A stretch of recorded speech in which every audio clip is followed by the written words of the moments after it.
আসসালামু আলাইকুম, কি অবস্থা সবার? আশা করি ভালো আছেন। আজকে এই ভিডিওতে আমরা আলোচনা করব EcoPayz এর আপডেট নিয়ে। সো EcoPayz তাদের যে টোটাল ওয়েবসাইট আছে ওইটাকে রিব্র্যান্ডিং করতেছে। রিব্র্যান্ডিং মানে হইতেছে তারা তাদের নাম এবং যে অপারেশন সিস্টেম ছিল সবগুলাই চেঞ্জ করছে। অনেক কিছু চেঞ্জ করছে, সব না। যেমন এখানে আমরা দেখতে পেয়েছি তাদের EcoPayz এর জায়গায় এখন আসছে পেজ। আগে আমরা অ্যাকাউন্টে যখন লগ ইন করতাম তখন দেখতাম উপরে myaccount.ecopayz.com ছিল, বাট এটা এখন চেঞ্জ হয়ে হয়েছে myaccount.payz.com, অর্থাৎ তাদের EcoPayz এর জায়গায় শুধু PAYZ এটা তাদের এখন শর্ট ফর্ম হয়ে গেছে। তাদের ওয়েবসাইটের ইউআরএল, তাদের ওয়েবসাইটে একটা নতুন কালার দেখতেছে। আগে গ্রিন একটা কালার ছিল, বাট এখন তারা হালকা ব্লুইশ একটা কালার আনছে এবং কিছু জিনিস চেঞ্জ করছে। সো অ্যাকাউন্টের যে বিষয়গুলো আমার কাছে ভালো লাগছে চেঞ্জের পরে, এবং তাদের যে ইউআই সিস্টেমটা আছে এটা অনেক আপডেট পাইতেছি আমি। যেমন আগে আমরা কোনো কিছুতে ক্লিক করলে একটু লেট হইতো ওইটা ভিউ হইতে, বাট এখন অতটা লেট হয় না, ইনস্ট্যান্টলি সব কিছু আসা যায়। এই অ্যাকাউন্টে এখন কিভাবে ইউজ করব সেই জিনিসটা আজকে ভিডিওতে আলোচনা করবো। সো আপনি যদি EcoPayz অ্যাকাউন্ট ক্রিয়েট না করে থাকেন এখন পর্যন্ত, তাহলে জাস্ট ডিসক্রিপশনে দেওয়া একটা লিঙ্ক আছে, ওই লিঙ্কে ক্লিক করে আপনি অ্যাকাউন্টটা ক্রিয়েট করে নিতে পারবেন। এবং আমি কিভাবে অ্যাকাউন্ট ভেরিফাই করছি এটা নিয়ে অলরেডি 2টা ভিডিও আছে, সে যে কোনো একটা ভিডিও যদি দেখেন তাহলে আপনি ভেরিফাই করতে পারবেন। এবং এই অ্যাকাউন্টটা যখন আমি লাস্ট ভেরিফাই করছি এই 1 মাস আগে, তখন আমি জাস্ট আমার ইসলামী ব্যাংকের একটা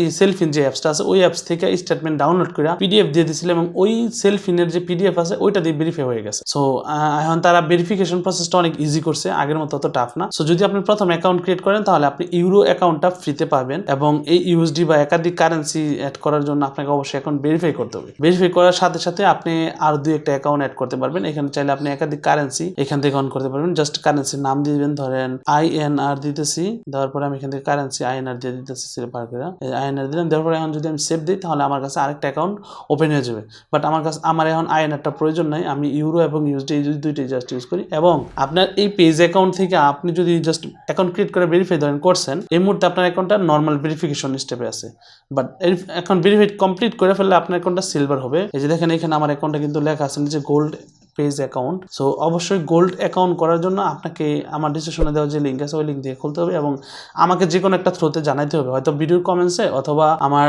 ইমেল অথবা আমার টেলিগ্রামে যে কোনো একটা জায়গায় আমাকে নক করে জানাতে হবে যে ভাই আমার অ্যাকাউন্টটা আপনার লিঙ্ক থেকে খোলা, আমি ক্রিয়েট করছি, গোল্ড আপডেট করতে চাই। কথা হচ্ছে গোল্ড আপডেট কেন করবেন? গোল্ড আপডেটটা এই জন্য করবেন যে গোল্ড আপডেট থেকে অ্যাকাউন্টে আপনি ডলার যদি ট্রানজ্যাকশন করেন তাহলে কোনো ফি লাগবে না। যেমন ধরেন আমি আমার এই ইউএসডি অ্যাকাউন্ট থেকে ইউরোতে পাঠাই দিচ্ছি ডলার এখন। সো এটার জন্য আমি এখানে ট্রান্সফার ফান্ডে যাব, এখানে আমার সিলেক্ট করা আছে ইউরো, আমি এই ইউরো থেকে ইউএসডি দিব, যেহেতু আমি ইউএসডিটা ট্রান্সফার করতে চাইতেছি। করলাম B2 সিলেক্ট করলাম, $10 দিয়ে দিলাম এখানে। এবার যেহেতু আমি আমার একটা ইউএসডি অ্যাকাউন্ট থেকে ইউরোতে নিতেছি, সো এখানে আমার ইউরো অ্যাকাউন্ট অটোমেটিক সিলেক্ট থাকবে। যদি INR বা অন্য কোনো কারেন্সির অ্যাকাউন্ট থাকতো জিডিপি, সো আমি ওইগুলো সিলেক্ট করতে পারতাম, বাট আমি এখানে ইউএসডি থেকে ইউরোতে নিতেছি। সো জাস্ট এখানে আর কিছু লিখতে পারলে লিখতে পারবো, না চাই না, আমি জাস্ট কন্টিনিউতে যদি দিয়ে দিই এবং কনফার্মে ক্লিক করি তাহলে আমার এই ব্যালেন্সগুলো আমি মাই অ্যাকাউন্টে যদি যাই এখন দেখবো যে আমার এখানে 67.22 আছে এবং এখানে 8.90 ইউরো আছে। সো এটা আমি আমার নিজের অ্যাকাউন্টে ট্রান্সফার করছি, এবং আমার অ্যাকাউন্টে যেহেতু গোল্ড এই জন্য আমার কোনো ফি লাগে না। আপনারাও নিজের অ্যাকাউন্টে ট্রানজাকশন করার জন্য তো ফি লাগবেই না। প্লাস আপনি যদি কাউরে সেন্ড করতে চান, এখানে যেহেতু আমি B2 ট্রানজাকশন দেখাচ্ছি এই জন্য আমি আমার নিজের কারেন্সি আনছি, বাট আপনি যদি অন্য কাউকে পাঠাইছেন, সো আমি আমার এই EcoPayz অ্যাকাউন্ট থেকে একজনের ডলার সেন্ড করবো। আমার এখানে $76.93 আছে,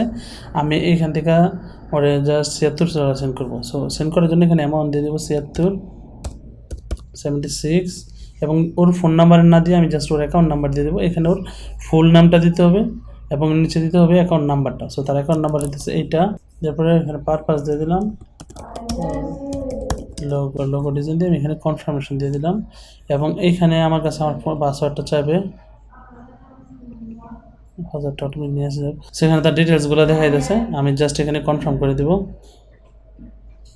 ট্রান্সফার সাকসেস। আমার যেহেতু গোল্ড আপডেট করা আছে, সো আমার এখানে ফি লাগবে না। এটাই হইতেছে এখন তাদের বর্তমান সুবিধা গোল্ড অ্যাকাউন্টের। এবং আরও কিছু অপারেশন আছে, যেমন EcoPayz কিন্তু তাদের মাস্টার কার্ডটা আনতেছে খুব শীঘ্রই। আমাদের মাস্টার কার্ডের ভার্চুয়াল যে অ্যাক্সেসটা আছে সেটা বাংলাদেশে খুব শীঘ্রই এসে পড়বে। আগে ছিল বাট মাঝখান দিয়েও তারা উঠাই নিয়েছিল, এখন আবার তারা প্ল্যান করছে যেটা আনবে, এখনও পর্যন্ত আসেনি। এটা আমি লাইভ চেক করছি বলে আমি জানতে পারছি, তারা বলছে খুব শীঘ্রই আসা পড়বে। আসলে অবশ্যই এটা নিয়ে আমি একটা ভিডিও দেবো কীভাবে ভার্চুয়াল কার্ড অ্যাক্সেস করবেন, কীভাবে ইউজ করবেন। এই ছিল EcoPayz এর আপডেট। EcoPayz বিস্তারিত নিয়ে আরেকটা ভিডিও আছে আমার চ্যানেলে, ওইটা দেখে নেবেন, লিঙ্ক ডিসক্রিপশনে দিয়ে দেবেন। ভিডিওটা যদি ভালো লাগে তাহলে ভিডিওতে একটা লাইক করবেন, আর যদি এই চ্যানেলে নতুন হয়ে থাকেন তাহলে সাবস্ক্রাইব করে সাথে থাকবেন। এই ভিডিওটি দেখার জন্য আপনাকে অনেক অনেক ধন্যবাদ। আসসালামু আলাইকুম।